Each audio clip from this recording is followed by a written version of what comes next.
Hey everyone, this is Cory from Wet Shaving Products, and today I'm going to teach you how to make a good lather. To demonstrate, we're going to use our Formula T Old Kentucky shaving soap. Let's get started. When creating a lather, you can either do it straight out of the jar like this, or if you have a mug of any kind, you can do it straight in the mug. Today we'll just do it straight out of the jar. To create our lather, today we're going to use one of our Monarch High Mountain Water brushes to create the lather.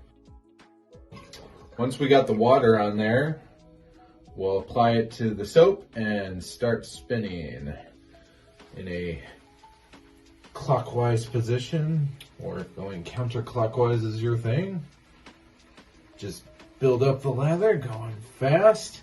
If you have bigger bubbles, just keep spinning, as Dory says, and it'll create a thicker lather. And like that, we got our lather. And there's your lather. If you have any further questions, leave us a comment and we'll get back to you.